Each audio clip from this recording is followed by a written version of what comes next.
este seminário de hoje não é um seminário como outro qualquer, ele é também o lançamento do último não direi, mais recente livro do Simon Schwartzman, que é um livro autobiográfico. Eu mostro aqui para que todos vejam. Falso Mineiro, Memórias da Política, Ciência, Educação e Sociedade, editado, publicado pela História Real, que é um selo da editora Intrínseca. Queria agradecer, inclusive, a Intrínseca pela parceria neste nosso evento. É também uma homenagem ao Simon. Não dá para falar das ciências sociais no Brasil sem mencionar o nome do Simon. Simon, vou mencionar um livro apenas, mas o Bases do Autoritarismo Brasileiro, para mim, é um dos clássicos da ciência política no Brasil, da sociologia política no Brasil, tem uma grande importância na minha formação. Então, é também uma homenagem ao Simon. Perdemos essa semana um cientista social importante, o professor Leôncio Martins Rodrigues, amigos de muitos de nós, e queria também fazer um registro pesaroso. Lembrando que o Léo, além de bons cientistas sociais, muito, muito bom cientista social, foi uma grande pessoa, que vai deixar saudade em todos nós. 3 pessoas aqui, 3 palestrantes.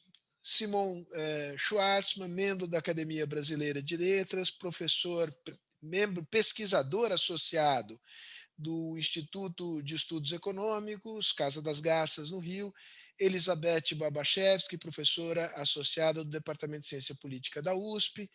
Bernardo Sorge, diretor do Centro Edelstein de Pesquisas Sociais e co-diretor do Plataforma Democrática. O outro diretor do Plataforma Democrática, eu não sei quem é, mas um deles certamente é o Bernardo, e os méritos do projeto se devem, sobretudo, ao Bernardo. Então, um grande prazer estar com vocês aqui hoje. Vamos fazer como combinamos. Simon faz uma intervenção inicial, depois Beth, depois Bernardo. Vejamos se cada um aqui fica em torno ali dos seus 15 minutos, para depois a gente poder conversar e recebendo perguntas. Também procurarei, na medida do possível, levar essas perguntas ao debate. Eu já peço de antemão desculpas, porque, em geral, tem muito mais pergunta do que tempo para que eu possa fazê-las, mas eu vou me empenhar para fazer tantas quanto forem possível. Já falei demais. Simon, a palavra é sua. Boa tarde a todos. Sérgio, eu queria agradecer muito a oportunidade desse seminário, de poder falar sobre o tema que nos é caro a todos, sobre as ciências sociais e a sua função, os seus papéis, né? E eu gostaria de começar mencionando que, para mim, como eu me formei em sociologia muitos anos atrás, as pessoas perguntavam, mas o que é isso? Para que serve? Né? Me deixaram de fazer essa pergunta quando o Fernando Henrique Cardoso foi eleito presidente da República. Né? Daí ninguém mais perguntou para que serve a sociologia, né? E eu devo isso, não só isso, ao Fernando Henrique Cardoso, e inclusive a possibilidade de fazer seminário no instituto que leva seu nome. Para que servem as ciências sociais? Não é? Na minha experiência, não é? As ciências sociais ela tenta desempenhar 2 ou 3 papéis que me parecem importantes, que são relacionados, mas a gente pode distinguir. Um papel que as pessoas pensam muitas vezes é o papel de uma espécie de engenharia social. Ou seja, será que essas ciências sociais são capazes de fazer o que faz a medicina ou o que faz a engenharia, de ajudar a administrar a sociedade de maneira adequada, resolvendo, por exemplo, como é que você tem que organizar o sistema político, como é que você tem que lidar com o problema da violência, como é que você cuida para que as famílias sejam funcionais, né? Eu acho que essa sempre foi uma ambição das ciências sociais e nunca completamente cumprida. Eu acho que aí nós temos um meio termo, porque já se avançou muito em termos do que hoje em dia se consegue fazer. A gente sabe que algumas coisas funcionam mais que outras, que algumas coisas se conseguem fazer, outras não, mas nós estamos muito longe ainda de ser uma ciência social aplicada, como, por exemplo, a medicina, né, que, com suas limitações, consegue muito mais do que a gente. Essa função quando as pessoas pensam na profissão do sociólogo, acham que o sociólogo é uma espécie de engenheiro social, tem uma segunda função que me parece mais importante, ou pelo menos muito importante também, que é a função de tratar de entender e de explicar o que acontece na sociedade. Como é que isso é feito? Isso é feito, eu acho, basicamente mostrando que o que está acontecendo aqui e agora, não é um caso específico de outras coisas que podem estar acontecendo em outros lugares, em outro momento. Uma coisa que é muito importante nas ciências sociais é você poder comparar, como é que o Brasil difere da Argentina, ou como é que a educação brasileira difere da educação da Coreia, por que alguns países conseguem fazer as coisas de um jeito e outros países conseguem fazer de outro. Isso é muito importante porque isso nos tira do provincianismo, isso nos tira de uma referência única à nossa experiência aqui e agora. O mundo é muito amplo, nós somos parte pequena de um mundo muito maior, muito mais complicado, tem muito mais possibilidades, e a função das ciências sociais é tentar entender como é que essa grande variedade existe e também entender a história. Essa me parece que é uma característica, não toda das ciências sociais, mas pelo menos na minha vida eu sempre tentei fazer isso. Como é que as coisas evoluíram? Será que elas poderiam ter evoluído de maneira diferente? Qual foi o padrão de colonização dos espanhóis comparado com o padrão de colonização dos portugueses? Por que qual o fato de nós termos passado por um regime ditatorial no passado? O que isso faz à nossa república? Melhor ou pior? O que a história nos indica? O que a história nos mostra? Eu acho que esse papel de explicar, de mostrar o contexto mais amplo, eu diria que é um papel muito importante e que ajuda, evidentemente, na parte da operação. Se eu quero dizer, bom, eu vou fazer isso, eu digo, mas espera um momentinho, você está fazendo isso assim? Mas outras pessoas fizeram de um outro jeito, e há outras maneiras de fazer isso. Eu diria que essas duas funções são muito importantes. Eu acho que tem uma terceira função, que é muito importante também, que é uma função, se você quiser, mais ética e normativa. Existem problemas sociais. Os sociólogos não são técnicos neutros que simplesmente utilizam práticas para qualquer coisa. As pessoas têm um compromisso. Nós não temos um código de ética, digamos, como os médicos têm, que data de milhares de anos, mas existe uma ética. Nós temos problemas de desigualdade, de discriminação, de pobreza, de violência. E os sociólogos, os cientistas sociais, eles são comprometidos com esses problemas. Agora, o tipo de compromisso que o cientista social tem não é o mesmo tipo de compromisso que uma pessoa, por exemplo, tem a partir, digamos, da religião, em que ela tem um princípio moral, ela diz, bom, isso aqui está errado, eu vou consertar isso. O valor, o princípio moral, ele existe para todo mundo, mas a diferença das ciências sociais é que você não simplesmente vai dizer, eu vou corrigir aquele problema porque tem um problema ali. Eu vou dizer o seguinte, mas como é que você faz isso? Quais são as diferentes maneiras de fazer? Qual é a experiência que existe no mundo? Quais são as tentativas de intervenção que funcionam e que não funcionam? Então, digamos que é uma ética mediada pelo conhecimento, ela é mediada pela informação. E é isso que diferencia as ciências sociais de um simples engajamento ético e moral. Eu acho isso muito importante porque, hoje em dia, você vê muitas vezes na área das ciências sociais, no departamento de ciências sociais, um predomínio quase que exclusivo da questão ética e da questão moral. As pessoas dizem, tem problemas, vamos corrigir os problemas. Mas fica faltando a outra dimensão, que é a dimensão da análise, que é a dimensão da comparação, que é a dimensão do conhecimento da experiência histórica. E sem isso, a ciência social não existe. Eu acho que se a gente pensar nesses três atividades do cientista social, isso leva a uma outra dimensão, que é assim, de o que faz o cientista social no seu dia a dia. Eu acho que aí nós temos duas coisas que são importantes. A primeira, eu diria que é o papel como um outro cientista qualquer. Ele estuda, ele pesquisa, ele escreve artigos, ele manda artigos para revistas científicas, ele é um professor que tem uma carreira na universidade.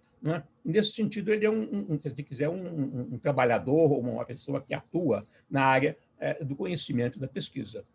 Mas existe uma outra dimensão, que aí ela é mais específica, ainda que não exclusiva, do cientista social, que é o papel de intelectual público, é o papel de uma pessoa que participa da sociedade, não somente no seu mundo fechado das ciências sociais, mas ele participa da sociedade tentando levar para a sociedade o seu entendimento, a sua compreensão.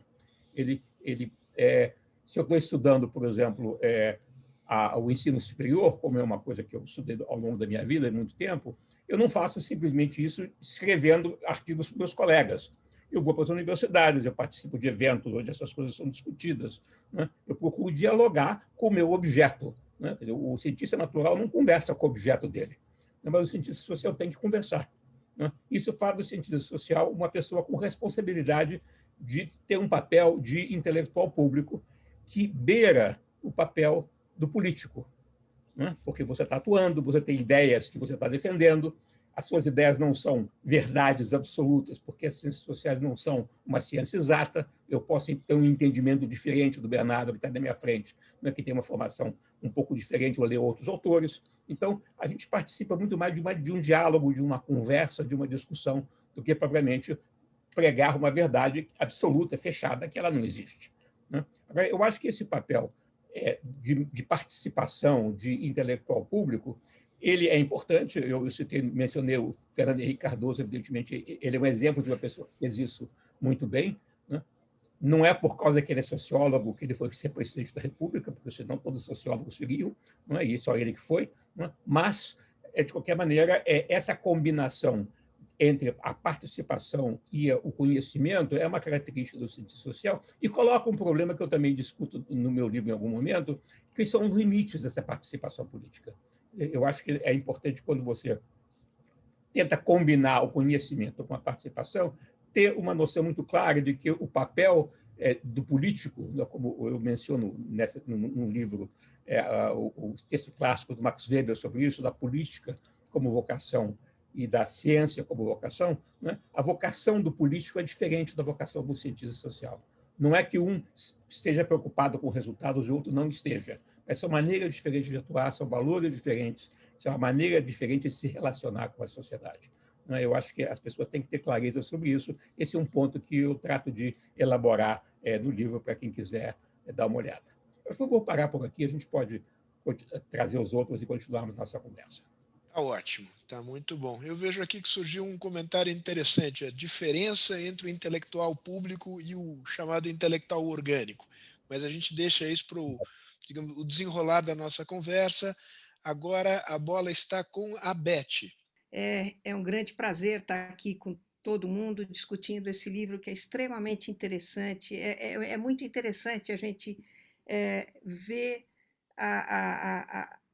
não só o desenvolvimento da experiência da vida do Simon, que foi uma vida bastante cheia de novidades, de viagens e vivências em diferentes instituições, em diferentes posições dentro da política e dentro da academia, mas também a reflexão que ele faz sobre diferentes questões que foram aparecendo ao longo desse percurso prático, político e intelectual, e como ele vê hoje em dia essas questões. Eu vou começar abordando um tema que o Simon já tocou um pouco, mas que eu acho que valeria a pena a gente aprofundar, que é aquilo que eu chamaria uma diferença entre uma ciência social militante e a ciência social que eu gosto de chamar de ciência social engajada. A ciência social militante é aquela que aceita subsumir a sua agenda de pesquisa a um princípio que lhe é externo, um princípio que eu diria da necessidade política. O Weber diria da responsabilidade. Nesse caso específico, eu prefiro chamar de conveniência, porque eu acho que quando você entra dentro de uma lógica de engajamento político, você subsume a sua agenda de pesquisa àquilo que é necessário politicamente. E, portanto, de alguma maneira, você aceita uma espécie de autocensura sobre quais resultados são aceitáveis, são úteis, são convenientes e quais não são e, portanto, não merecem ser expressos, tá certo? O Simon ele explora essa questão no livro, quando ele discute a experiência que ele teve da praxis política, do envolvimento que ele teve com o Partido Comunista, com na sua juventude, toda a experiência que ele teve com a militância política. Também nesse livro ele chama a atenção, e eu queria aqui trazer essa discussão, das duas ordens de limitações que esse tipo digamos, de fazer ciência social tem. Primeiro, é claro que se você subsume a sua agenda de pesquisa a uma ordem de necessidade externa, isso significa que você não raras vezes aceita a possibilidade de falsificação do conhecimento em função da conveniência política. E, portanto, enfim, não raras vezes você tem uma má ciências sociais sendo produzida dentro dessa matriz. E a outra coisa que eu acho que é importante a gente lembrar é que esse tipo de ciência social, ela dialoga com convertidos.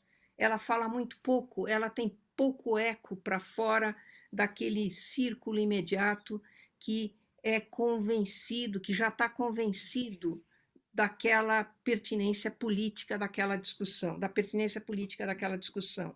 tá certo? E, portanto, esse tipo de fazer ciência social, ela tem baixíssimo impacto social. Mas eu acho que a ciência social engajada, aquilo que eu chamo de ciência social engajada, ela é diferente. Ela não é diferente porque ela é infensa às questões ideológicas. Eu acho que o Simon discutiu muito bem, e isso é impossível, isso sempre está presente no nosso horizonte, porque nós tratamos de um objeto que dialoga conosco, tá certo? E porque quando nós dialogamos com esse objeto, nós trazemos os nossos valores, nossas questões, tá certo? Mas é uma ciência que se debruça sobre, digamos assim, as questões que são candentes no momento, né? No momento que a sociedade está vivendo. Eu acho que o Simon trouxe uma questão muito interessante, que é essa ideia de que a comparação ela é fundamental nas ciências sociais, e ela é fundamental porque ela nos abre os olhos para o fato de que alguns cânones que a nossa sociedade dá como certos, não são necessariamente verdades absolutas, né? Só para falar de uma coisa bem próxima ao tema que eu trabalho, que é ensino superior. Aqui no Brasil, sempre que se começa a falar de universidade, se começa a falar assim, o princípio da indissociabilidade da pesquisa, do ensino e da extensão. Pesquisa e ensino é que é o grande coisa. Isso não é, isso aí é uma coisa que nós inventamos. Não é, por exemplo, não é dentro desse princípio que o sistema francês foi montado. O sistema francês claramente separa quem faz pesquisa, quem faz ensino e quem faz as duas coisas, tá certo? Bom, então eu estava falando, essa comparação ela é sempre importante porque ela relativiza essas pontos de partida que para nós muitas vezes para a nossa sociedade muitas vezes aparece como verdades absolutas, mas essa ciência social engajada, ela é um modelo de pesquisa híbrida que simultaneamente se preocupa com a produção de um conhecimento, um entendimento fundamental dos fenômenos sociais e ao mesmo tempo com a aplicação desse conhecimento em contextos de, digamos assim, enquadramento e entendimento de problemas complexos que a nossa sociedade vive. O Stokes diria que é uma ciência social que está no quadrante de Pasteur. Se a gente retomar aquela discussão que o Simon e os seus colegas fizeram há muito tempo atrás, é uma ciência social que se configura no modo 2 de produção do conhecimento. É uma ciência social que se debruça sobre os complexos problemas que a nossa sociedade enfrenta, e ela é não só híbrida, porque ela ocorre nesse espaço que é ao mesmo tempo de aplicação e de produção de conhecimento, mas ela, em geral, também é inter e transdisciplinar, por uma razão muito simples, porque os problemas reais que a nossa sociedade enfrenta dificilmente estão contidos num âmbito arbitrário de uma disciplina, tá certo? Então, por exemplo, a gente pode pensar hoje num exemplo contemporâneo, que é essa imensa produção extremamente rica das ciências sociais, da sociologia, da antropologia, da ciência política, em torno de projetos voltados para o entendimento das dinâmicas criadas pela pandemia. Eu acho que isso é muito interessante, né? A emergência da pandemia, dessa urgência social, provocou os nossos cientistas sociais a mudarem, muitas vezes radicalmente, a sua agenda de pesquisa, a se envolverem em grupos de pesquisa, com grupos de pesquisa amplos, com perfis disciplinares muito diversos, e estamos aí produzindo coisas extremamente interessantes. A semana, se eu não me engano, retrasada, uma colega do meu departamento participou de uma publicação de um artigo que saiu na Science, que que tem justamente essa cara, né? Tem a cara das ciências sociais, das áreas hards e assim por diante. Se a gente pensa nessas ciências sociais, eu acho que a gente pode pensar numa ciência social que é uma parte necessária e quase que imprescindível do aparato institucional, que muito recentemente o professor Pedersen e Campbell, da, da, da, da Dinamarca, chamaram de um aparato de sense-making das sociedades. Todo o conjunto de instituições que permite à sociedade criar um senso para os problemas, para as ambiguidades, para as incertezas que nós, como sociedade, enfrentamos. Eu diria que as ciências sociais são parte necessária desse processo de conhecimento que desnaturaliza situações, que as recria como um problema que precisa ser enfrentado, e mais além do que isso, ela também se envolve na discussão ética e na discussão, digamos assim, do debate de desenhos de possíveis respostas para esses problemas que foram desnaturalizados. Né? Nesse sentido, eu diria que as ciências sociais é uma parte importante, é uma peça importante da produção daquilo que muitos autores que estudam políticas públicas chamam de a gente aqui traduz como crença causal, mas eu não gosto dessa expressão, porque parece que é uma coisa de igreja, né? Eu prefiro traduzir como convicções causais, tá certo? Modelos de causalidade que orientam o debate em torno das alternativas de políticas públicas para o enfrentamento desse problema, tá certo? E aqui eu acho que eu poderia fazer um parênteses para lembrar alguns avanços muito importantes que as ciências sociais como um todo têm experimentado desde o início do século, do ponto de vista do seu arcabouço metodológico. Eu acho que a emergência de modelos de pesquisa, modelos de causalidade configuracional, a discussão da equifinalidade, o desenvolvimento de estratégias rigorosas para se avaliar o peso de uma evidência no processo de corroboração de uma hipótese.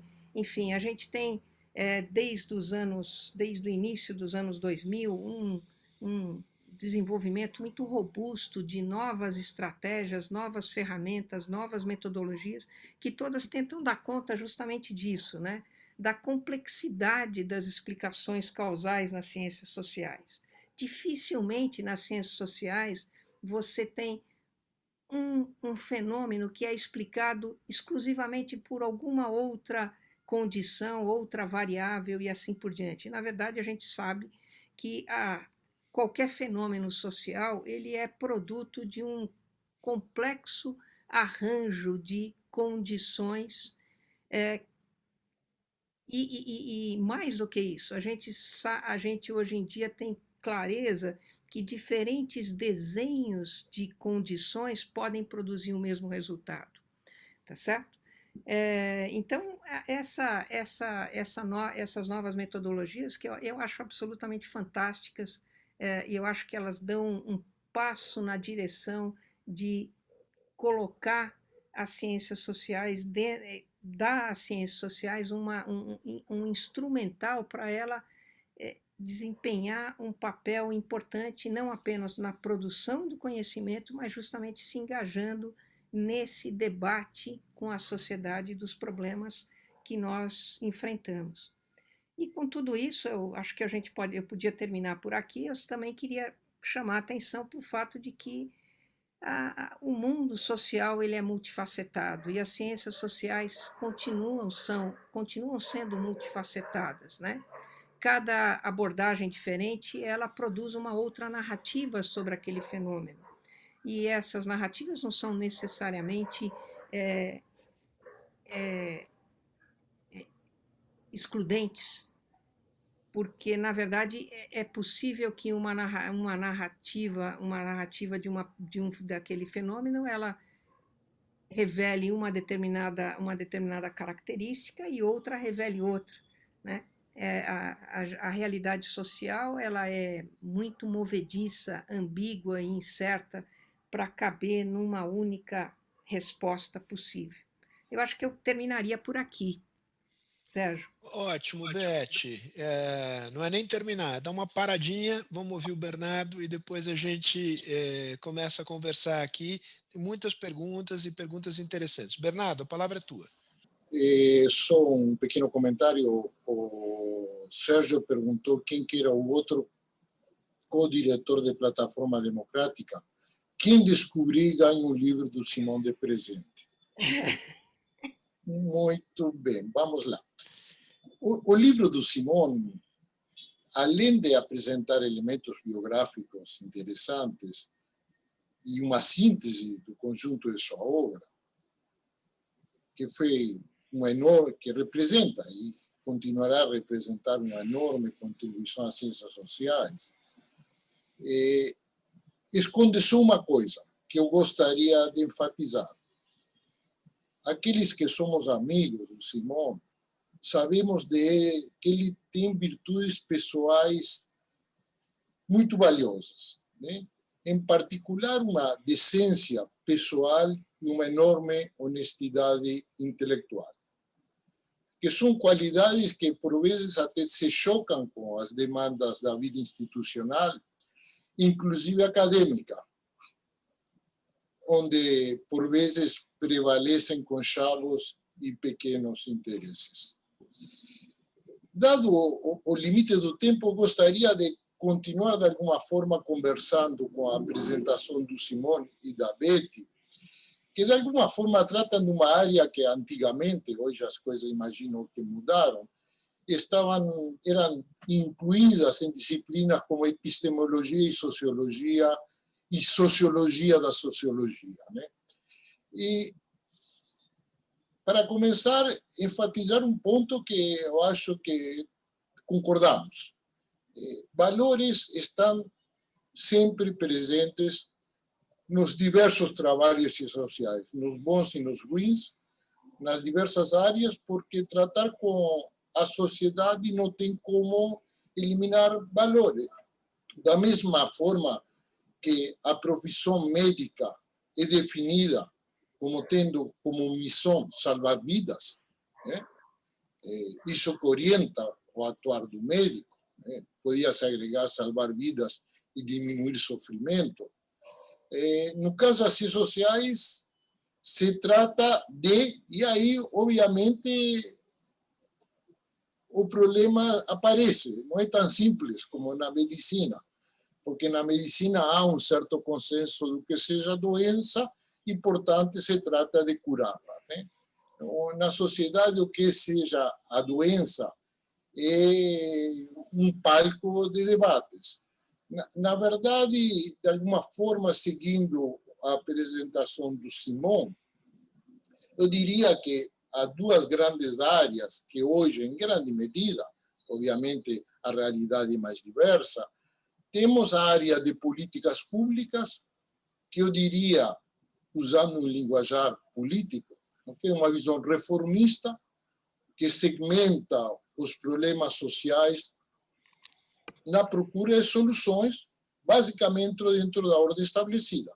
Obviamente se espera que essa solução mude até essa ordem estabelecida, mas se trata de análises pontuais. Outro lado que é muito importante e muito forte, e até predominante em alguns departamentos, que eu chamaria a visão da teoria crítica, né? Que tem como ponto de partida, de fato, o questionamento dos fundamentos da própria sociedade, né? Ela, portanto, é holística, tem um componente utópico, quando não trágico, da vida social, e é uma separação que, infelizmente, muitas vezes dificulta o diálogo, né? Na realidade, quase cria uma polarização, às vezes respeitosa, às vezes nem tanto, entre visões bastante diferentes da vida social. E não estou colocando isto nem como crítica, nem como vontade de modificar, mas de reconhecer que essas diferenças existem e perpassam, né?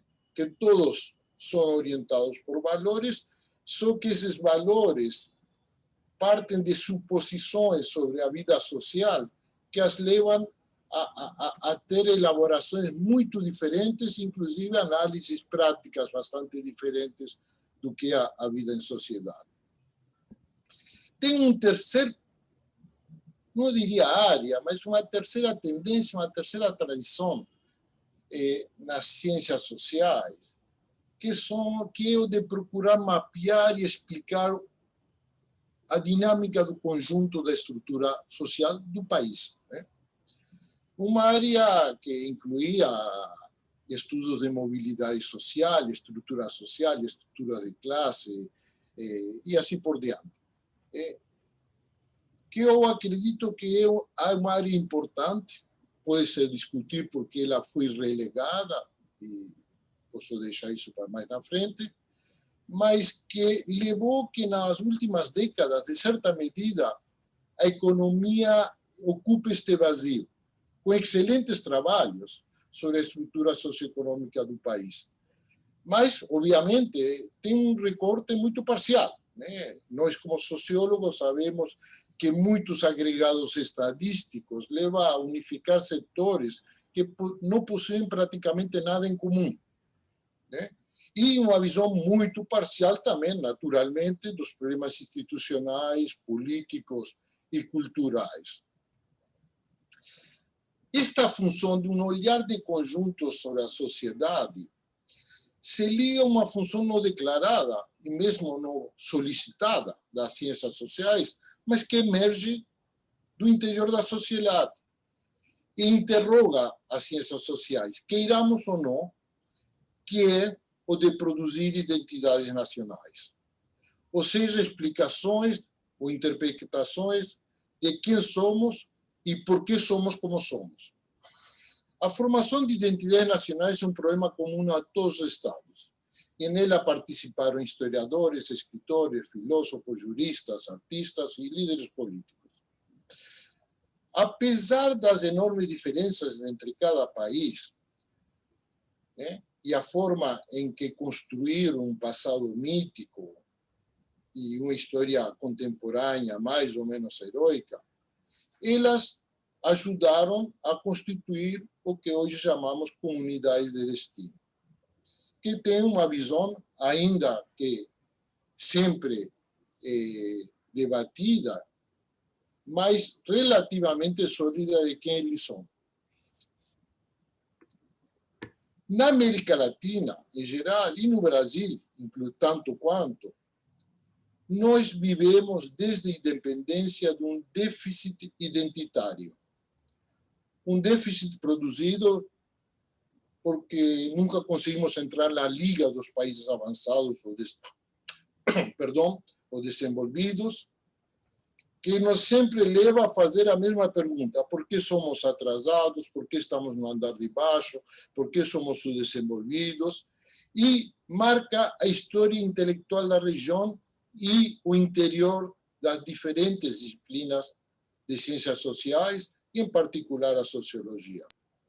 Não tem tempo para discutir os percalços do debate sobre identidade nacional no continente, diferentes momentos, diferentes tendências, mas sabemos que esse tema passou a penetrar as ciências sociais no momento que elas começam a se institucionalizar na região, que, na verdade, é a partir dos anos 50 e em forma muito mais sólida a partir de finais dos anos 60, com surgimento de cursos de pós-graduação e departamentos de sociologia, ciência política, antropologia, claramente com claras distinções entre elas.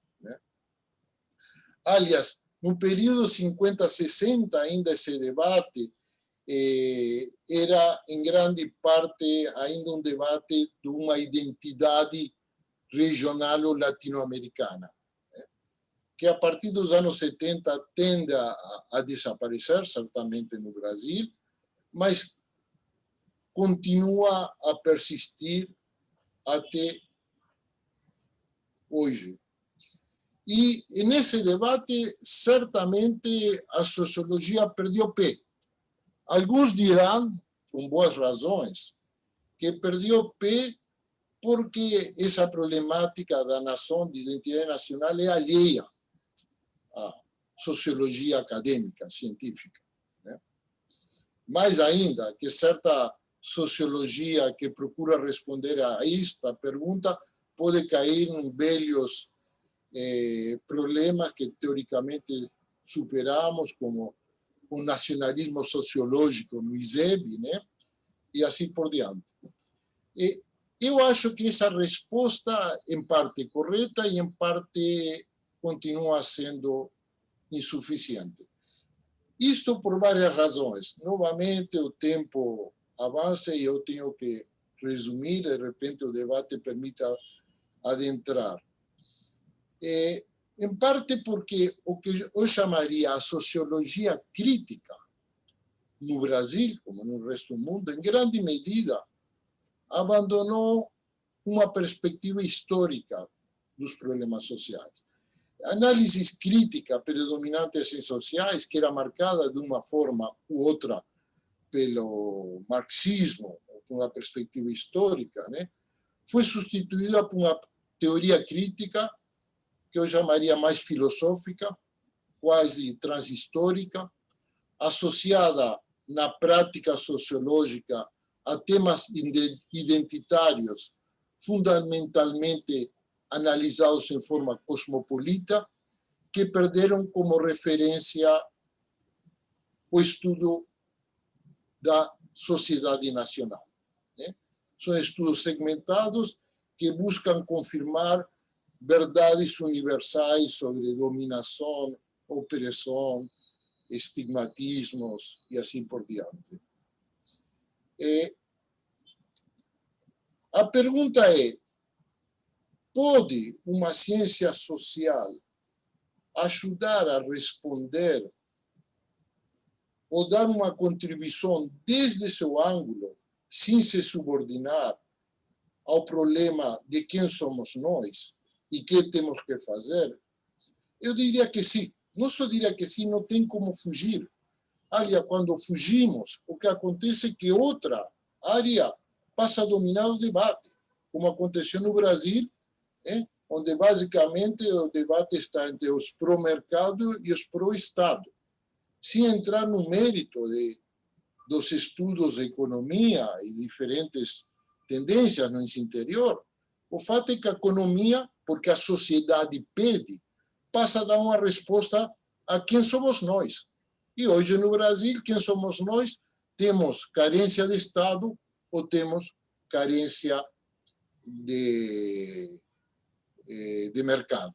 Essas são basicamente as respostas que as ciências sociais oferecem e nas quais eu acho que a sociologia perdeu o que podia contribuir.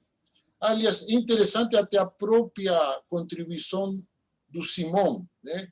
O Sérgio mencionou o livro que, entendo, se trata originalmente da tese de doutorado do Simon, né? Que, na verdade, se insere claramente na tradição de interpretações do Brasil, né?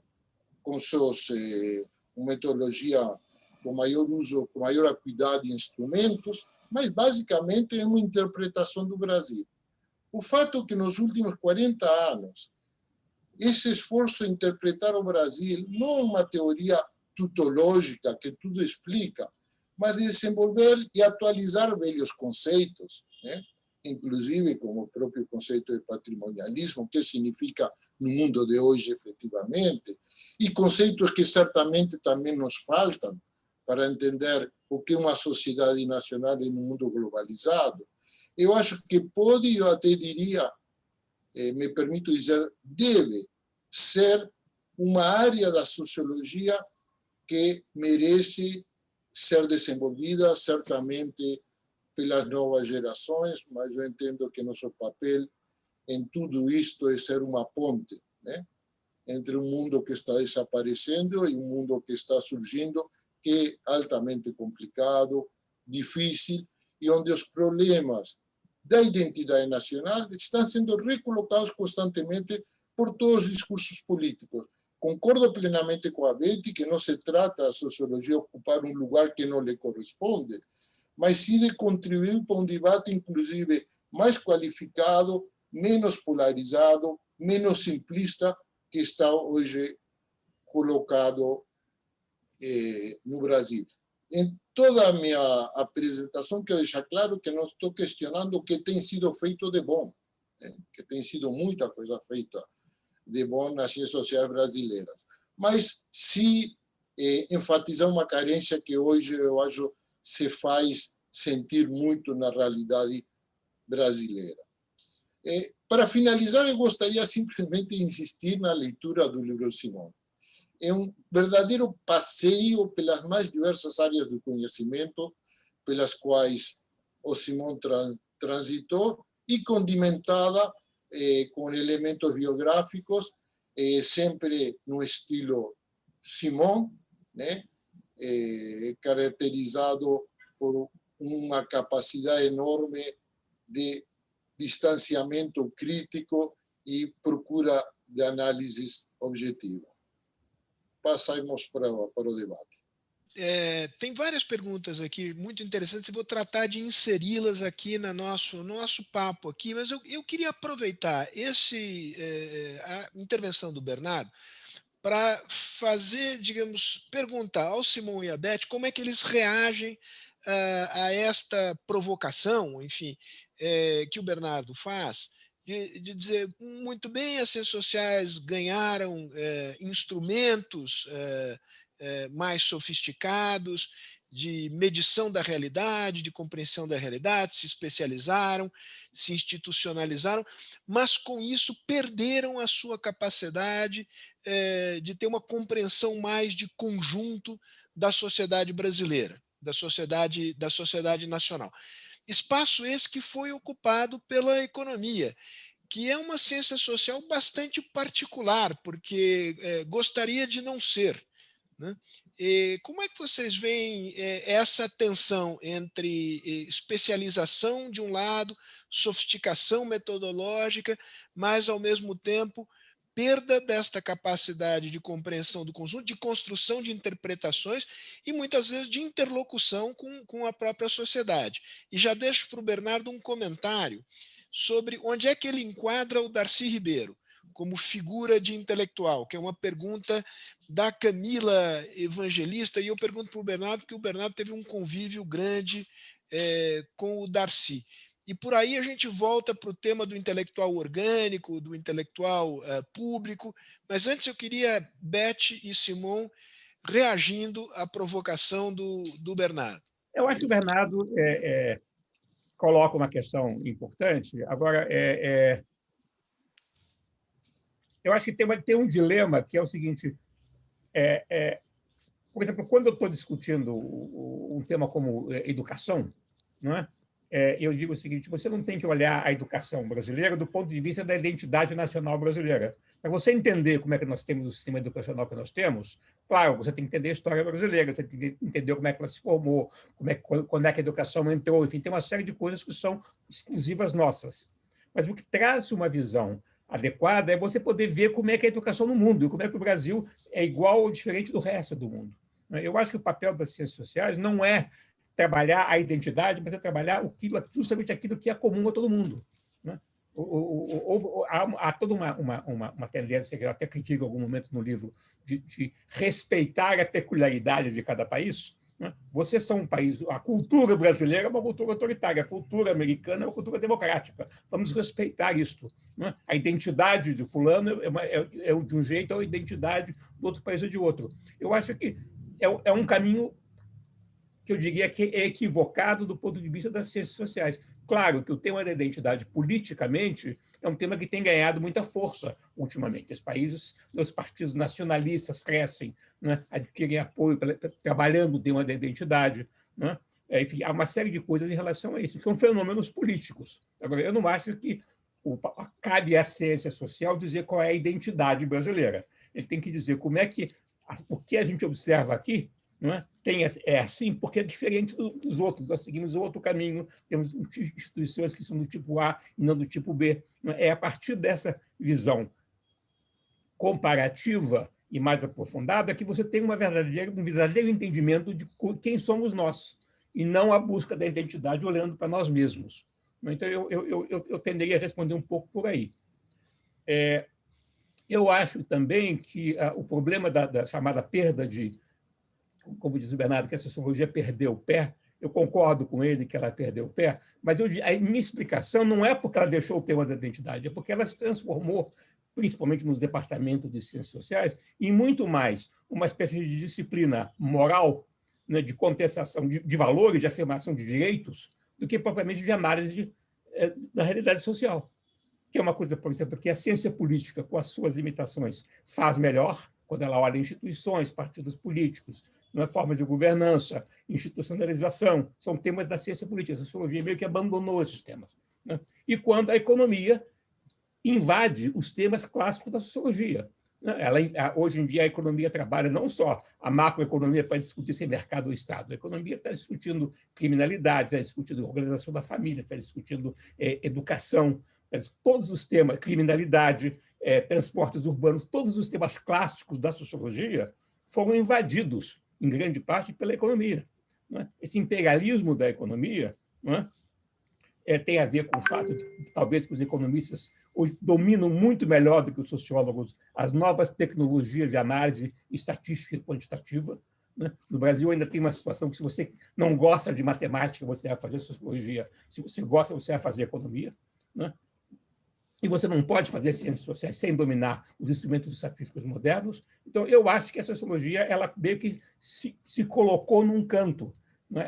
Ela meio que passou a valorizar quase que somente o aspecto de direitos humanos e no conflito de defesa de minorias, defesa de valores, e também os temas antigos e clássicos da identidade, e deixou a análise específica dos processos sociais e econômicos para outras áreas.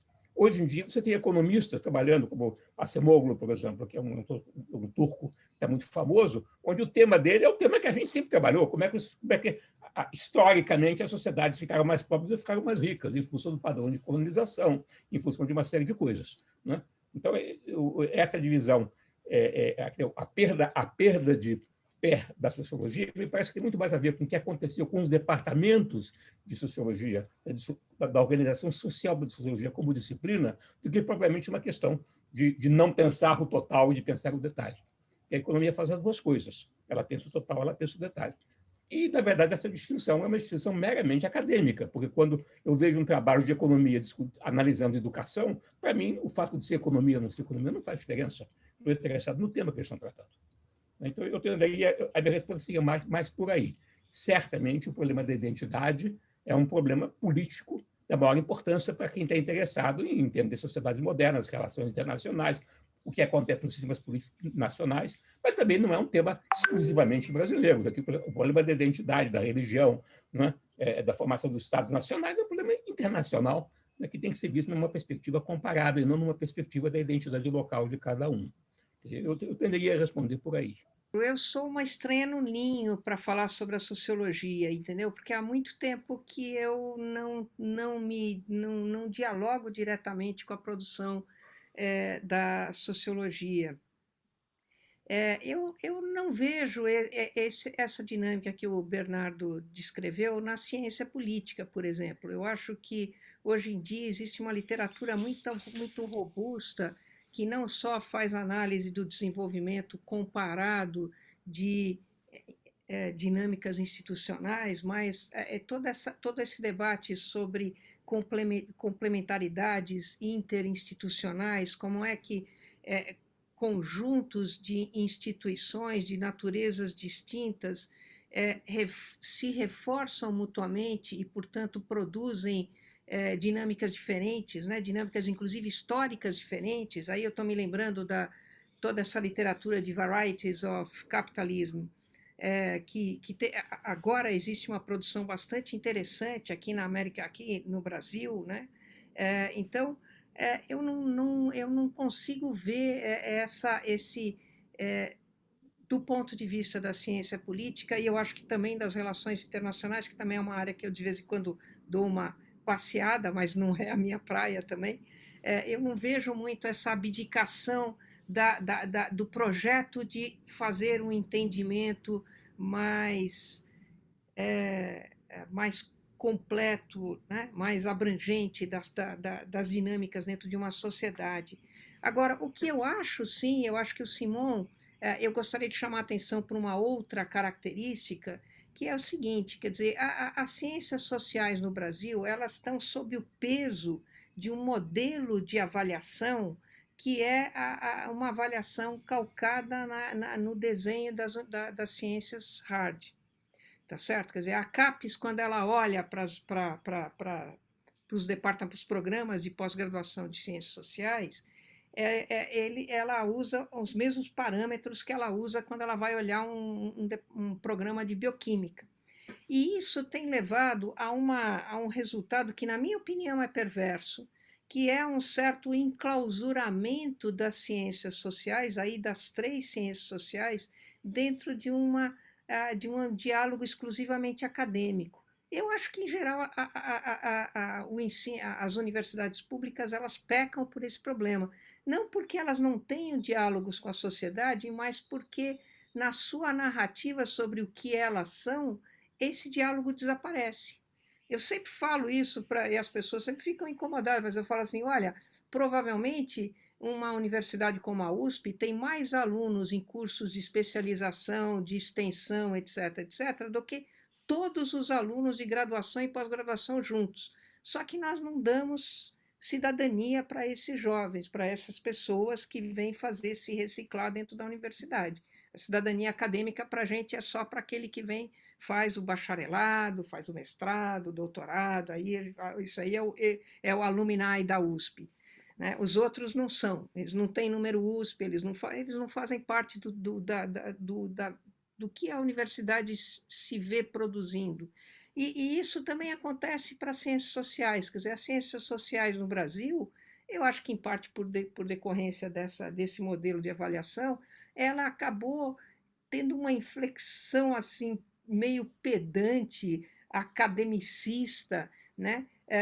E que ela praticamente desapareceu como intelectual público. Essa função de intelectual público praticamente desapareceu das ciências sociais, né? Quer dizer, você...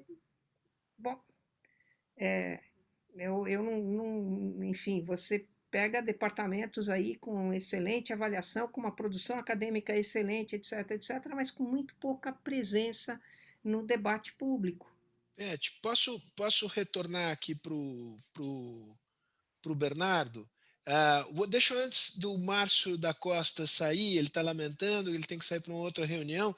Ele fez acrescentou aqui mais um elemento à lista de elogios ao Simon, falou da sua grande generosidade que ele pôde testemunhar diversas vezes na vida. Então, fica aqui o registro do Márcio.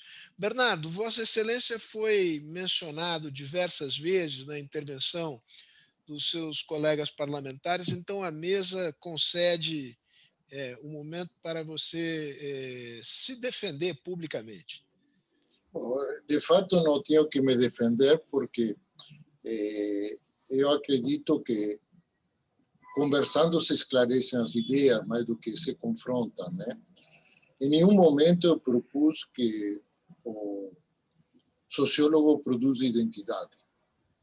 Muito antes, pelo contrário, né? O que eu estou dizendo é que o sociólogo, seu trabalho, queira ou não, quanto economista ou cientista político, produz identidade. Quando o Simão faz um ranking e coloca o Brasil num lugar 90º do ranking mundial de educação, ele está produzindo identidade nacional, sim. Não que a intenção dele seja produzir. Mas você viu onde está o Brasil no ranking internacional? O conhecimento social é apropriado pela sociedade, queiramos ou não, seja intenção ou não. Ele não está fazendo isso para produzir identidade, mas produz. No jornal aparece, olha onde Brasília, agora caímos 5 lugares, olha onde chegamos, no fundo do poço. Então, em primeiro lugar, quero deixar claro, eu não estou falando que seja a função da sociologia produzir identidade. Eu estou dizendo que todo conhecimento social é apropriado pela sociedade, porque a sociedade precisa se mapear, precisa se localizar no mundo, onde estamos nós e os outros, é assim que a sociedade se entende. O Brasil está chateado consigo mesmo porque não está no primeiro lugar de educação, de saúde, de coisa nenhuma. Se estivesse, estaria olhando um mundo diferente, seria outro mundo, né?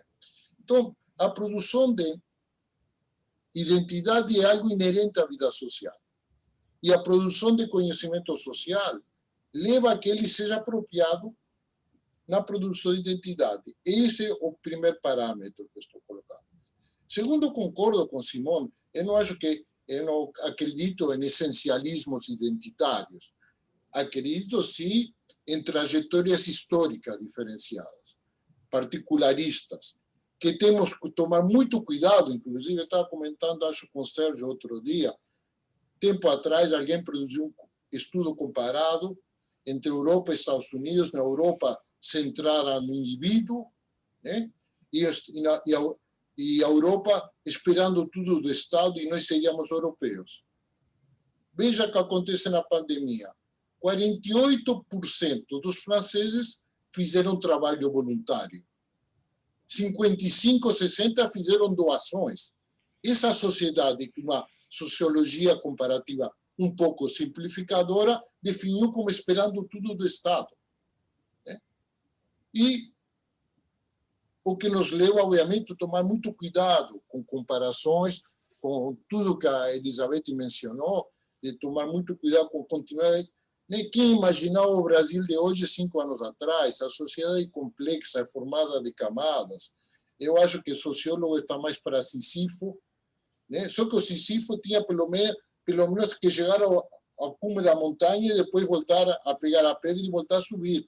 Nós nem temos lugar de destino. Quando a gente vai em uma direção, alguém te avisa, o ônibus foi para outro lado. Aí a gente empurra a pedra para outro lugar. Quando você chega, já o ônibus foi embora. Ou seja, não é fácil ser cientista social. Eu não estou propondo, mas o que estou tentando propor, sim, é uma ciência social mais macro que possa contribuir mostrando a complexidade das instituições, dos processos sociais, mostrando mapas mais complexos da vida social brasileira, que possa até dialogar com certas simplificações que vêm da vida política e também de outras áreas, como a economia. Eu não estou dizendo que a economia se reduz a essa simplificação, pelo amor de Deus, mas é apropriada dessa forma simplificada, inclusive porque economista fala economista. Não tem nada errado.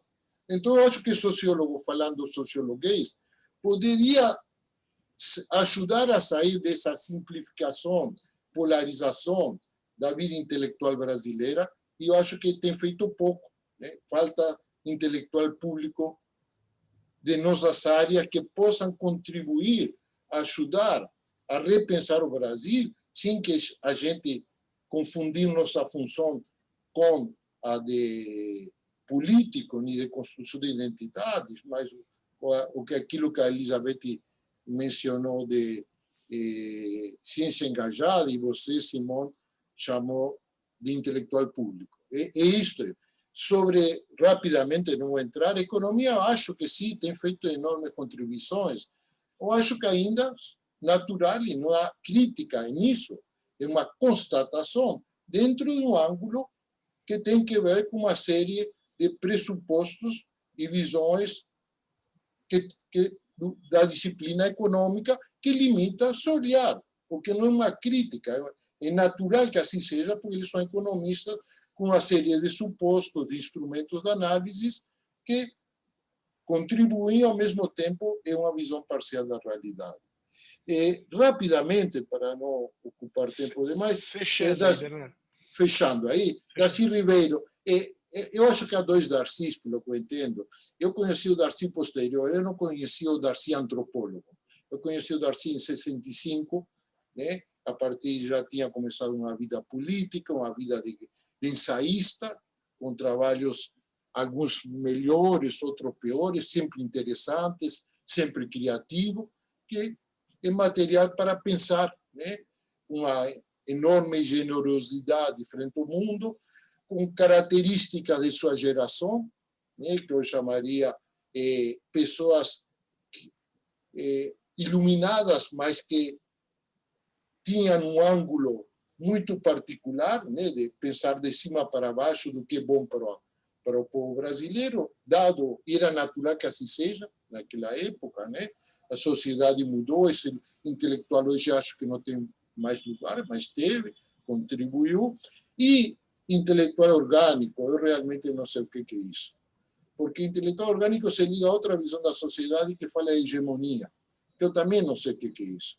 Eu acho que a sociedade não tem essa estrutura hegemônica, que é certa visão simplificadora da sociedade quer impor, e que não é insensível a uma diversidade de componentes culturais, de ações individuais e coletivas, que levam a uma sobresimplificação, como o uso indiscriminado do neoliberalismo, como se o capitalismo tivesse começado com o neoliberalismo. Eu estava lendo outro dia um livro sobre... Mas tudo isso existia quando era criança, e naquela época não tinha neoliberalismo. Ou seja, o capitalismo existiu, está lá, se transforma, exige respostas, etc. Então, eu acho que não há hegemonia nesse sentido e, portanto, não há intelectual orgânico que representa a alternativa à hegemonia. Porque você, intelectual orgânico, o que significa? Aquele que se coloca anti-hegemonia. Ora, se essa hegemonia não tem essa robustez, essa solidez, esse intelectual orgânico também não existe. É alguém cheio de contradições, que vê certos lados da realidade e não vê outros, certamente pode contribuir, mas é um título de nobreza que eu acho que a gente tem que deixar para o passado. Simão, obrigado, Bernardo. Deixa eu aproveitar uma pergunta que foi feita aqui pelo Tonico Ferreira, que, enfim, vocês todos vão se lembrar do Tonico. Tonico teve uma trajetória enorme, longa e produtiva no jornalismo, e ele faz uma pergunta referindo-se ao seu livro Bases do Autoritarismo Brasileiro, né? Acho que vale a pena até explicar um pouquinho o que está ali no livro, porque você faz uma distinção muito interessante entre duas formas de representação de interesse junto ao Estado brasileiro, uma na qual, digamos, interesses sociais se representam no Estado e outra nas quais setores que estão dentro do Estado representam a si mesmos. É um pouco a ideia, digamos, de que, referindo-se aos políticos mineiros, o negócio dos políticos mineiros é a própria política, né? E ali você faz uma análise do que é do patrimonialismo brasileiro. Você poderia, inclusive, retomar isso. E o Tonico pergunta o que mudou, né? O que mudou no Brasil de hoje 30 e tantos anos, 40 e tantos anos, pelo menos, depois da tua análise e do que está Pois no é. livro? Eu pensei em algum momento que eu devia fazer uma reedição desse livro, mas até agora eu não me aventurei. Então, eu não tenho muito como responder isso, né? Eu acho que mudou muito. Mas eu diria que uma coisa que eu, na época, quando há 50 anos atrás fiz esse trabalho, não percebi, né? Era a questão do populismo. Né? É a fluidez, na verdade, do sistema político brasileiro, né? Que ele não cabe nem do modelo que eu chamava na época de representação, nem o modelo de cooptação, que são os dois modelos que eu usei para descrever essas duas alternativas. Não é? Quer dizer, o fenômeno do populismo ele criou, se você quiser, uma liquidez, no sentido de líquido. O sistema político é líquido, surgem pessoas, elas conseguem mobilizar a sociedade, elas alteram profundamente as expectativas, e nós temos passado por sucessivos episódios de explosivos, digamos, de populismo. Nós estamos vivendo um deles, com consequências muito dramáticas para o país. Claro que o populismo não vem sozinho, ele está associado, evidentemente, a interesses, tem gente que se apropria dele. Né? Então, tanto os movimentos reivindicativos societários usam o populismo, quanto o velho patrimonialismo colocado dentro da máquina pública, né, e dos benefícios do Estado, também usa a seu favor. Então, o populismo ele não é uma terceira coisa neutra, mas é um fenômeno distinto, ele tem uma dimensão própria, ele está próximo daquilo que o Weber chamava de carisma, que é uma forma de dominação política que não é nem a tradicional, nem a racional, né? E que o Weber dá muita importância, mas quem estudou o Weber, como eu estudei na minha época, nós não demos a importância que tinha que dar. Né? E eu acho que isso talvez seja a grande mudança no sistema político brasileiro de lá para cá. Eu, se tivesse que retomar esse tema hoje, eu colocaria ênfase muito maior no tema do populismo. Beth, deixa eu provocar você no chapéu de cientista político. Porque, de fato, digamos, a chamada escola institucionalista avançou muito, né? E no Brasil produziu trabalhos muito interessantes sobre a relação entre sistema de partidos, governo, relação entre os poderes. Mas me dá a sensação que os melhores trabalhos nessa área perderam uma certa sensibilidade da sociedade em seu conjunto.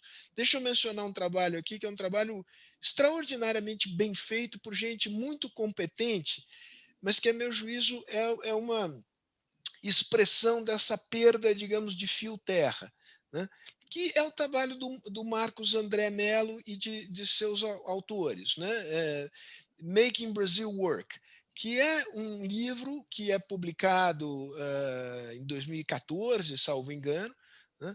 E que pinta um quadro do Brasil de instituições, digamos, de uma sociedade com uma democracia madura, uma mudança no sistema de crenças, uma combinação sólida, não só ao nível da elite, mas também do eleitorado, entre desejos de estabilização e de inclusão social.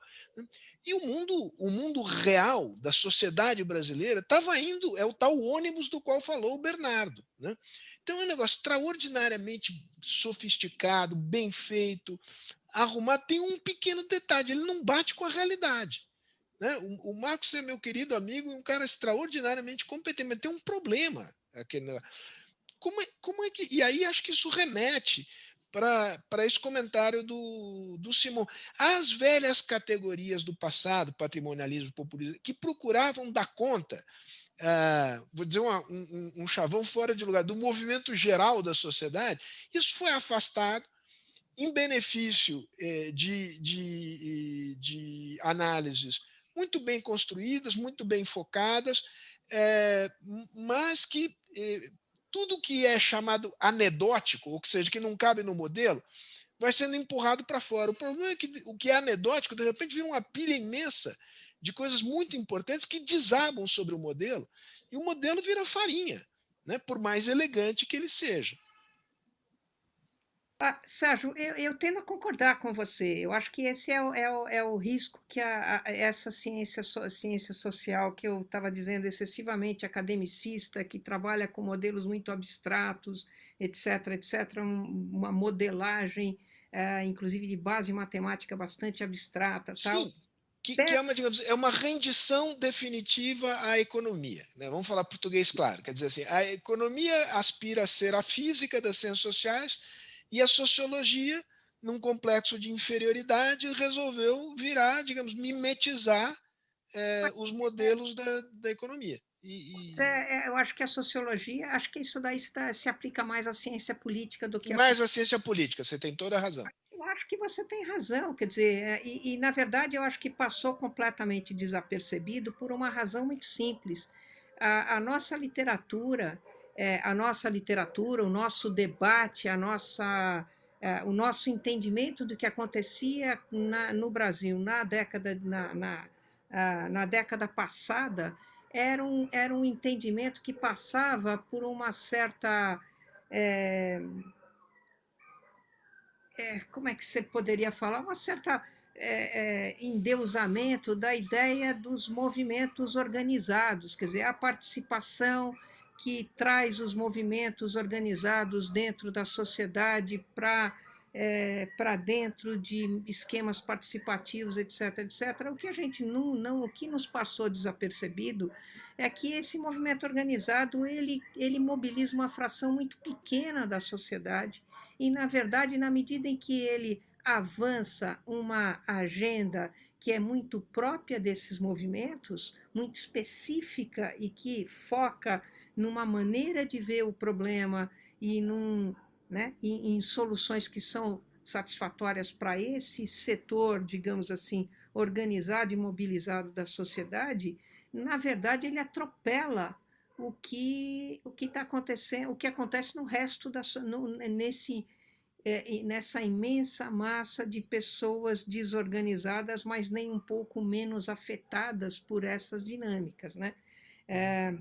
Eu me lembro que uma vez, bom, enfim, esse é só um exemplo. Uma vez eu participei de uma qualificação, coisa que vale de um estudo de uma aluna que estava estudando aquela coisa de orçamento participativo e ela estava estudando um caso específico que era o modelo de orçamento, né, a pauta que surgiu do orçamento participativo no centro, na Sé, tá certo? E aí ela mostrava toda satisfeita como esse processo aí tinha sido dominado pelos movimentos LGBT e que aí tinha gerado uma pauta que exclusivamente atendia aos interesses desse grupo. O que não quer dizer que esse grupo não tenha que ter interesse, mas o que acontece é que esse tipo de participação, por mais democrática que ela seja, ela tem um limite no seu grau de democracia, né? Recentemente eu vi um artigo muito interessante que contrapunha a, a, a chamada democracia participativa e a democracia deliberativa, né? Porque as estratégias de construção de deliberação, elas tentam justamente furar essa coisa, né? Esse bloqueio criado pelos movimentos participativos. Eu acho que esse exemplo não é só esse, né? Quer dizer, tem o livro do Schneider sobre capitalismo hierárquico, ele também termina de uma maneira absolutamente ufanista de como o Brasil tinha conseguido superar todos os problemas gerados pelas dinâmicas hierárquicas do capitalismo e estava no caminho do desenvolvimento, né? Aquela história né, do Cristo levantando o voo da capa do The The Economist. Economist. Você tem razão, quer dizer, eu acho que nunca e falta a nós essa palavra é uma palavra velha, mas uma certa autocrítica para falar assim, olha, o que é que a gente deixou de ver? Porque não adianta simplesmente a gente descontar e falar assim, ah, não, esse pessoal é um pessoal radical, não sei o quê. Não, é um pessoal radical, mas é muita gente.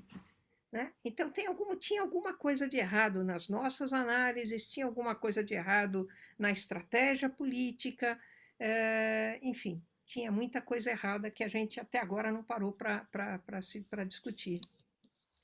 Bernardo, um tema que é caro a você e que mudou a estrutura da sociedade brasileira, não é o único fator, mas que é a disseminação das mídias sociais, né?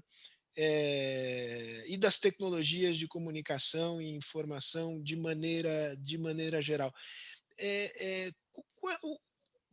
Quais são os impactos críticos dessa nova tecnologia no modo de funcionamento da sociedade e quais são os efeitos disso no espaço público e no sistema político?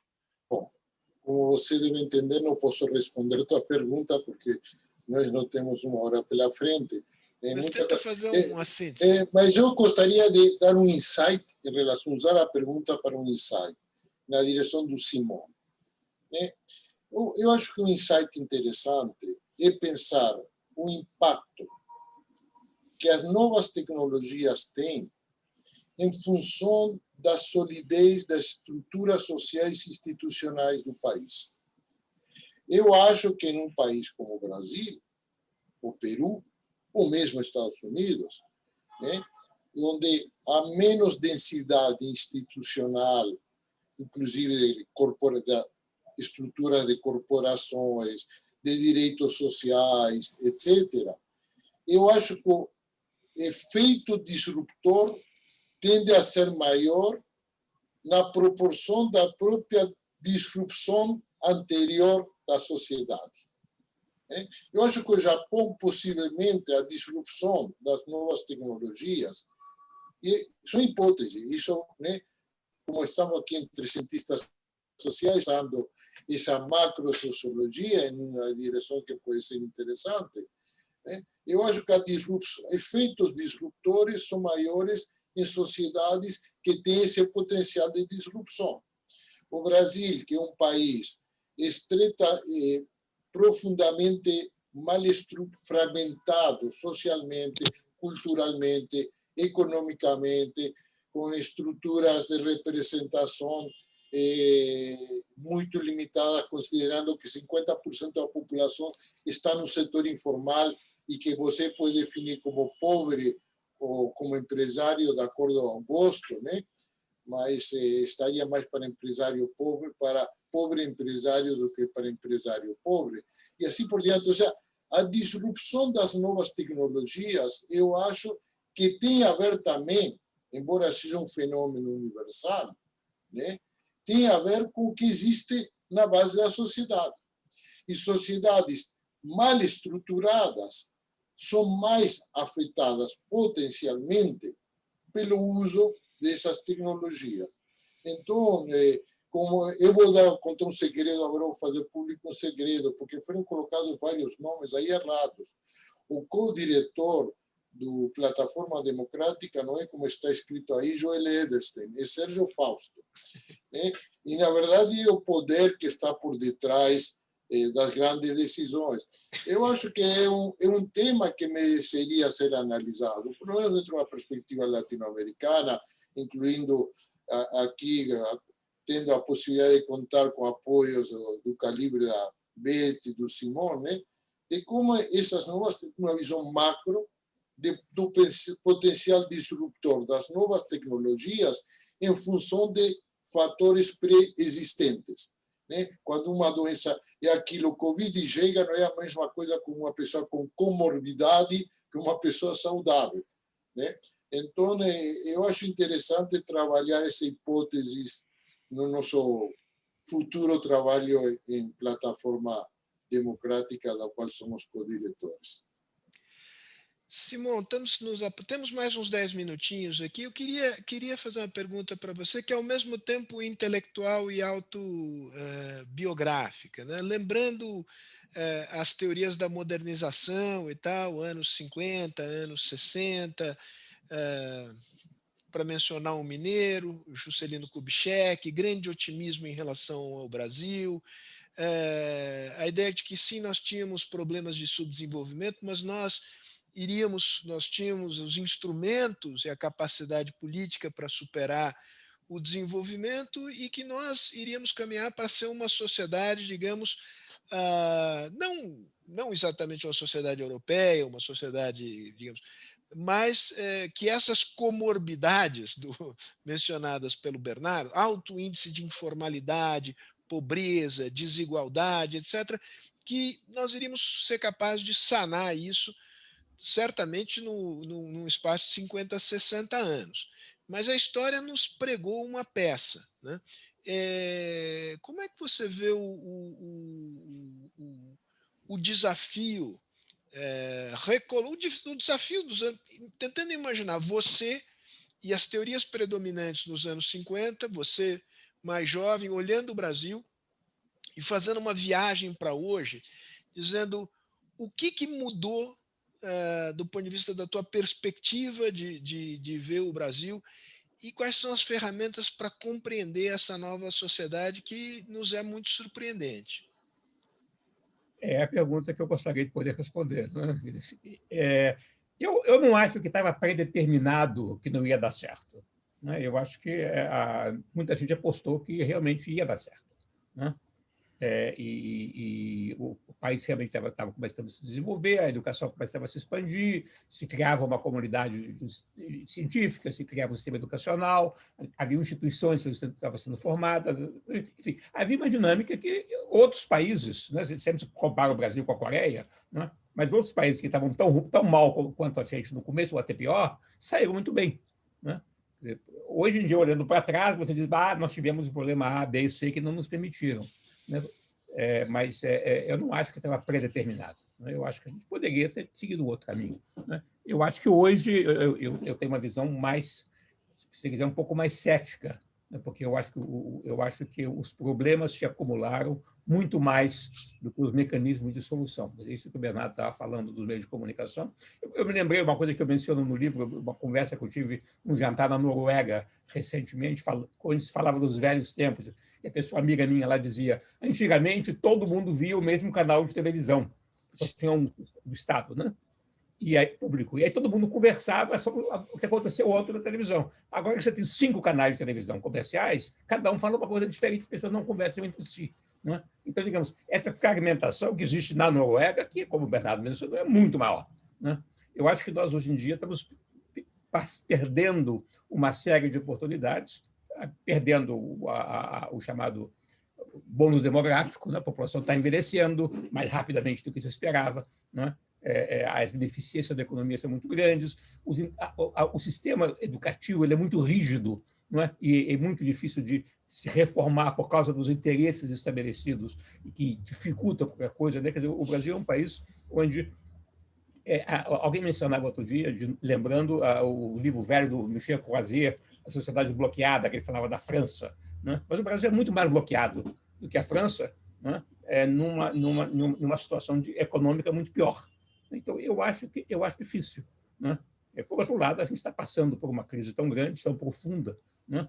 E com essa crise, entre a crise fiscal, a crise econômica, a desgraça que foi a última eleição presidencial, né? E em cima disso tudo, da Covid, né? Que talvez a gente tenha a oportunidade de começar a pensar mais a fundo de como é que a gente pode avançar, como é que a gente pode se valer do conhecimento que existe no mundo inteiro, de como é que as sociedades funcionam melhor ou pior nos diversos setores, na implementação de políticas públicas, na organização do sistema partidário.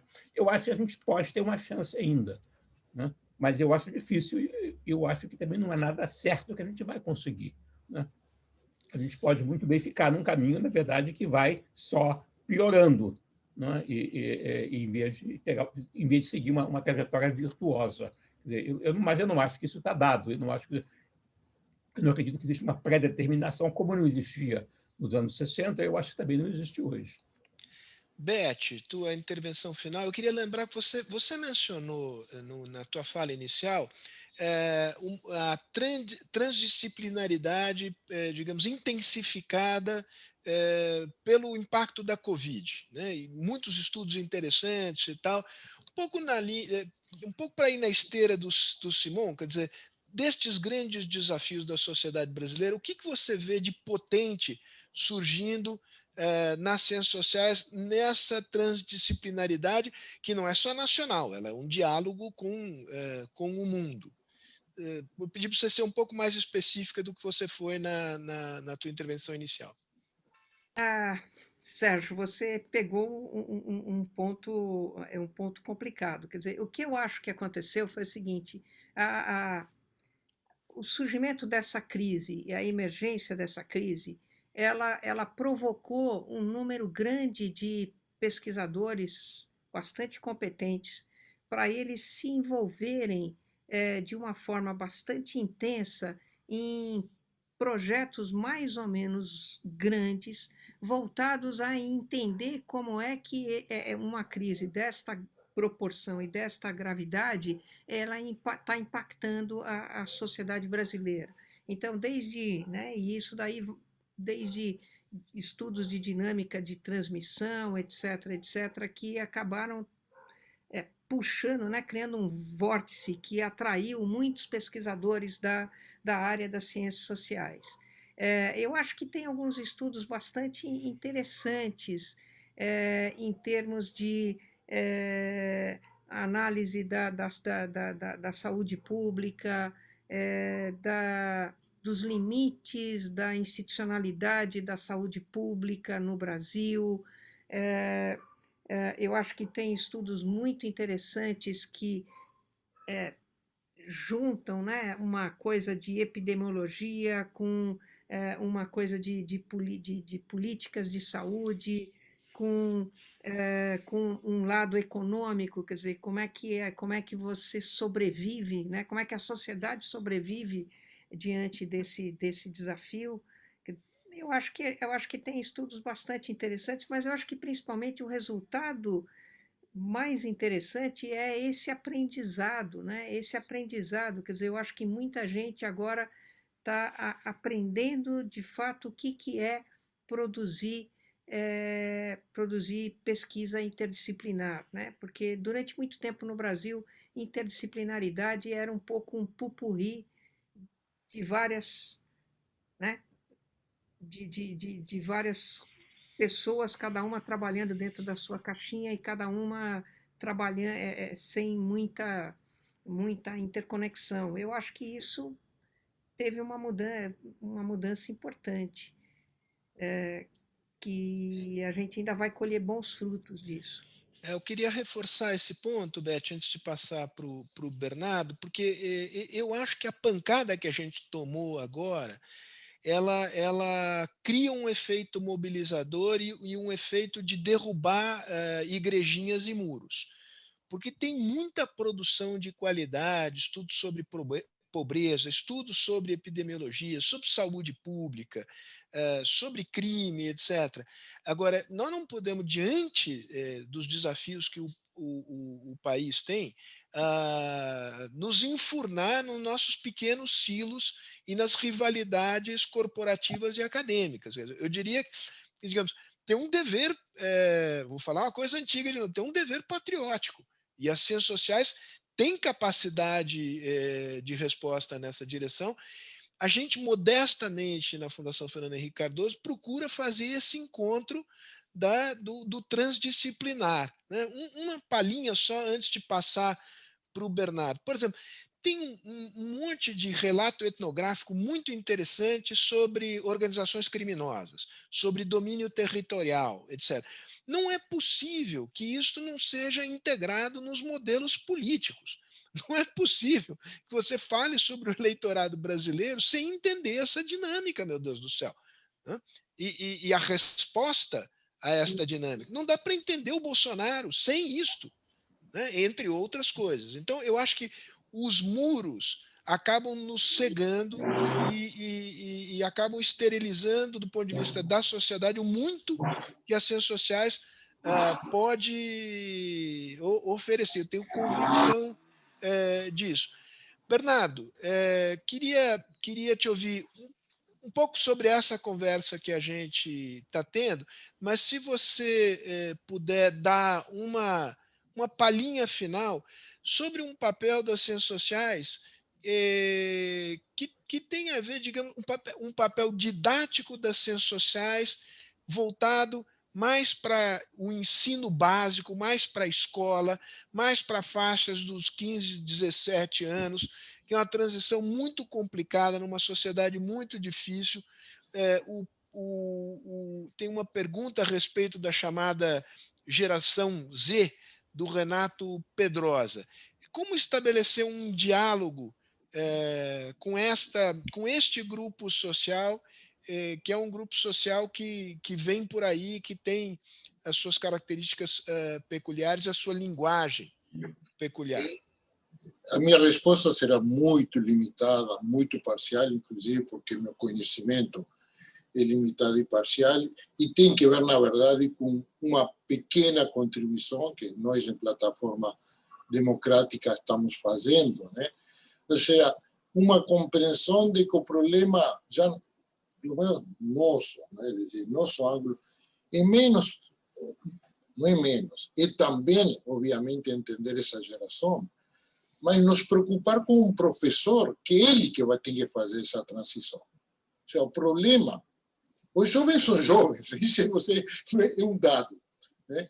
A questão é o professor, né? No Uruguai, um pequeno exemplo, foi dado laptop para todos os alunos do sistema escolar, e 3 anos depois o rendimento caiu, né?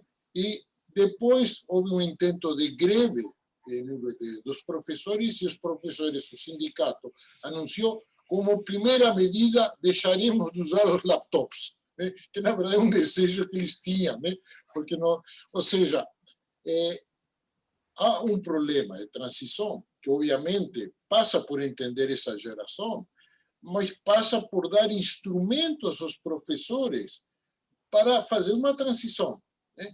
E aí eu me permito, sim, um pequeno comercial. Em plataforma democrática produzimos um pequeno texto para professores, para alunos da faixa de 13 a 16 anos, que se chama Corações e Mentes, que tenta pensar a educação mediática não como uma área diferenciada da educação, né? Que é uma coisa meio americana, é criar boxes, né?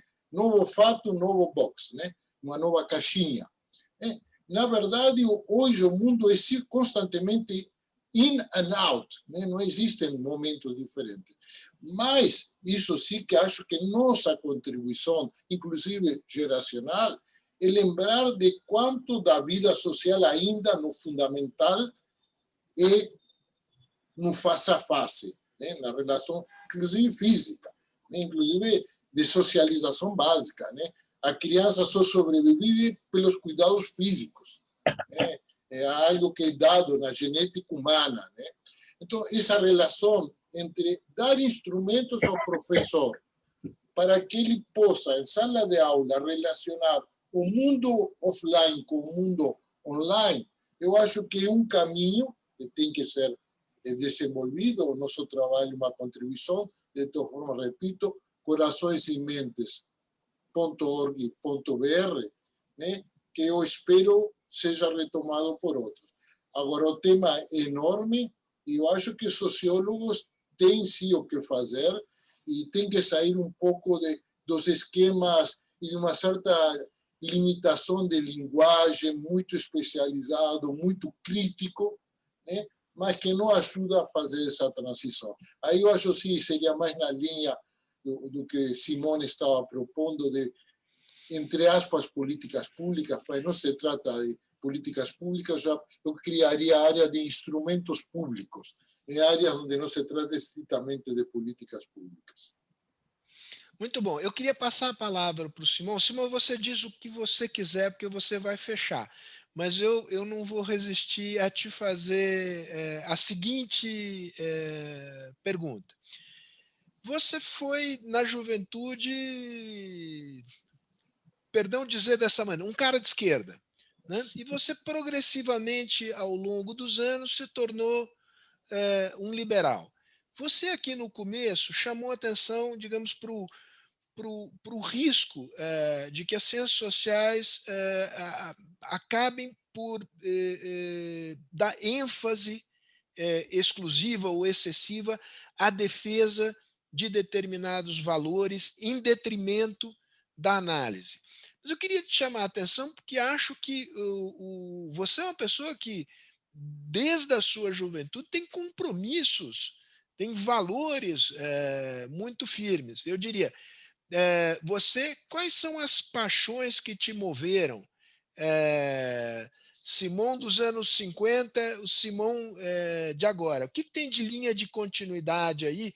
Porque eu acho que tem, e acho que isso se revela nas tuas temáticas de estudo. Quer dizer, o cientista Simon Schwarzman não é neutro, e o ser humano Simon Schwarzman pode não transbordar emoções, mas é uma pessoa com um enorme compromisso social. Agora, você pode ignorar minha pergunta e fazer a intervenção final que você quiser. A palavra é totalmente sua. Sérgio, eu acho que a minha sensação é que eu não mudei. A minha sensação é que eu tenho o mesmo valores que eu tinha quando tinha 15 anos de idade. Me Quais levaram da... são eles? Quais são eles? Eu acho que são valores humanistas, valores que têm a ver com o bem-estar da sociedade, com valores de equidade, com valores de justiça social, com valores de respeito à liberdade, ao direito das pessoas. Né? Eu acho que isso não mudou. Né? Eu acho que é uma coisa que eu sempre tive e continuo tendo.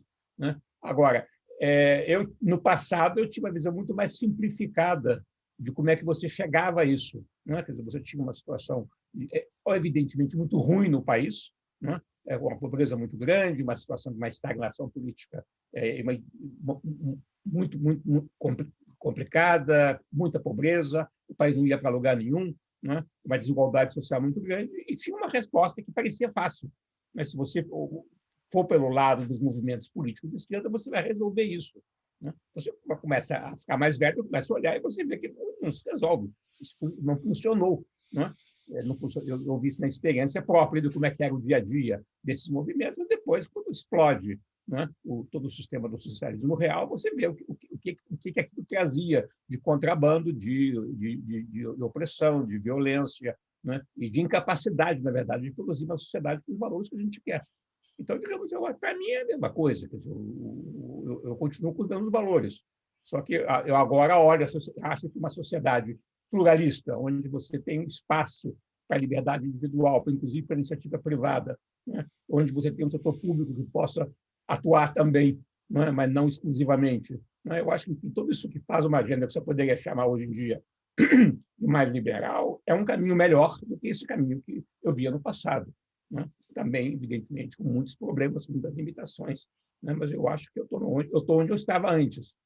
Pelo menos a minha sensação interna é essa. Simão, para fechar, por que você é um falso mineiro? Por que a sua autobiografia tem este título? Essa é uma brincadeira, talvez com os meus colegas de Minas, né? Mas eu acho que espere o fato de que eu não, de alguma maneira, nunca me integrei completamente num certo modelo, né? Quer dizer, alguns, não nem todo mundo, mas vários dos meus colegas de geração, né, eles eram muito mineiros mesmo, né? Quer dizer, vivem em Minas Gerais, a sua história, o seu passado, que tem muito a ver com a sua origem das pequenas fazendas e pequenas cidades do interior. Eu não tenho nada a ver com isso, né? Quer dizer, porque eu sou o mineiro falso, é o mineiro que nasceu em Belo Horizonte. O mineiro de verdade não nasceu em Belo Horizonte, ele nasceu lá no interior. Né? E eu acho que também, ao longo da vida, né, eu nunca fui uma pessoa muito orgânica, vamos pegar o tema do intelectual orgânico, numa interpretação um pouco diferente da do Bernardo. Né? Quer dizer, eu acho que o intelectual orgânico é aquele que se sente parte de uma organização, né? E ele expressa, ele se vê como defendendo ou expressando o interesse de uma organização. Né? Essa organização pode ser um mundo acadêmico, ela pode ser um partido político, ela pode ser um movimento social. Né? E eu sempre, de alguma maneira, preservei uma certa distância. Né? O que se refletiu numa carreira não muito tradicional, não é? Um pouco, se quiser, um pouco marginal em diferentes lados. É o que trouxe os seus lados, aspectos positivos e negativos. Né? Então, digamos, eu acho que essa é um pouco a história disso, mas é basicamente uma brincadeira com toda essa geração mineira da qual eu pertenço e onde grande parte dos meus amigos muito, muito queridos vêm daí também. É isso. É isso, Simão. Você, na sua carreira, algo marginal, mas extraordinariamente produtiva. Você chega aí aos 80 anos, não só lúcido, mais trabalhando, escrevendo, intervindo. Os seus artigos na imprensa são ótimos, né? Uma capacidade de intervir na cena com senso de oportunidade, sem perder, sem entrar no conjunturalismo. É um prazer ler os teus textos e é uma felicidade poder, enfim, fazer parte aqui de um pedaço da sua trajetória. E eu fico muito feliz aqui de reunir Simon, Bernardo e Beth para esse final de tarde. Pena que a gente não possa fazer isso presencialmente, mas nós vamos chegar lá. Então, eu queria mandar um abraço para todo mundo, beijos gerais, abraço grande para você, Simon, beijão, Beth e Bernardo. Aquele abraço, foi muito bom. Obrigado, então, por vocês pela oportunidade, pelo prazer de estar com vocês.